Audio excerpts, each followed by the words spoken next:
Hey guys, today we're talking about run cadence and why run cadence is important to make you a more efficient and faster runner.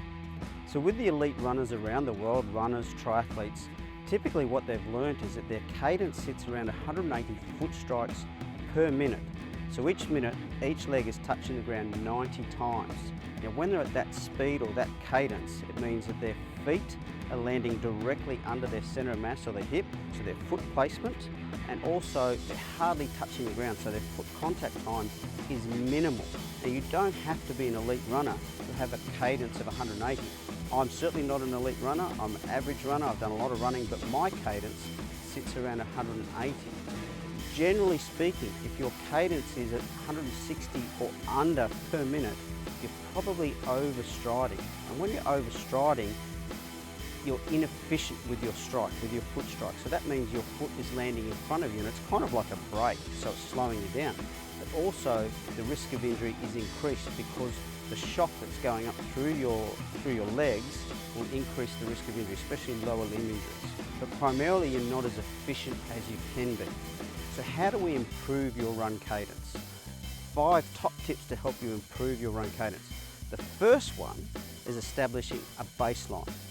So if 180 is the general number that we want to achieve, and bear in mind that I've seen some people run very well at a cadence of 165 to 170, so everyone's a little bit different, but 180 tends to be about the sort of magical number that we want to aim for. The first thing you need to do is establish a baseline. So when we're establishing a baseline, all you need to do is when you're going running on a flat surface, just at an easy speed, you count how many times your foot hits the ground on one side in 1 minute. So if your foot hits the ground 75 times in 1 minute, that means you have a run cadence of 150. So that's your baseline. You've got to establish a baseline to know where you're at. Think, all right, my cadence is 150, how do I increase my cadence? So the first thing you need to do is you want to try and add 5%. So 150, you're adding about, so 10% is 15, you're adding about 7, so you want to go to 155 or 157, 158 cadence. So you do it slowly. So establish your baseline and then add 5% in your run. So when you're running, you're counting how many times your foot is hitting the ground in 1 minute. So you've got that baseline and then you've got the target. Step number 2 in terms of how to improve your run cadence is actually visualizing what you want to do.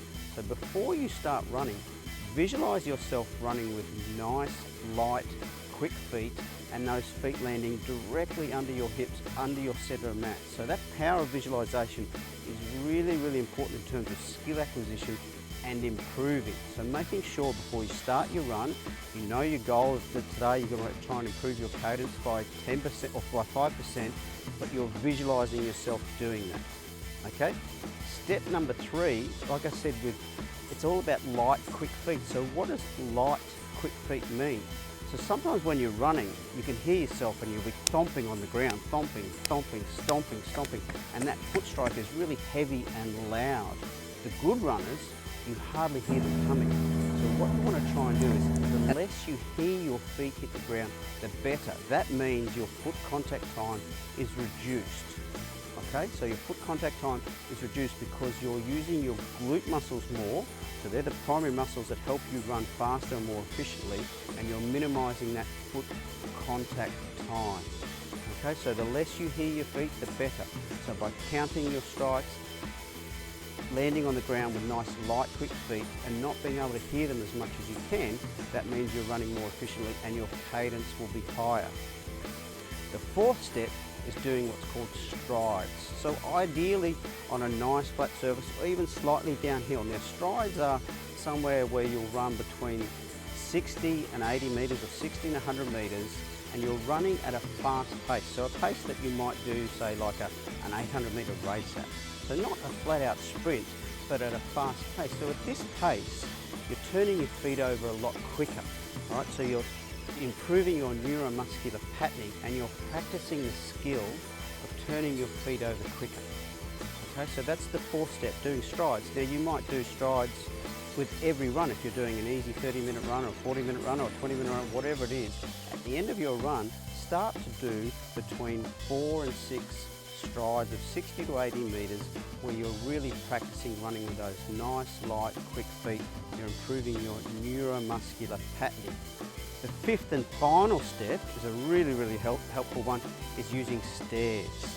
Okay, by running upstairs, you're improving your strength, and when you get stronger, you become more efficient.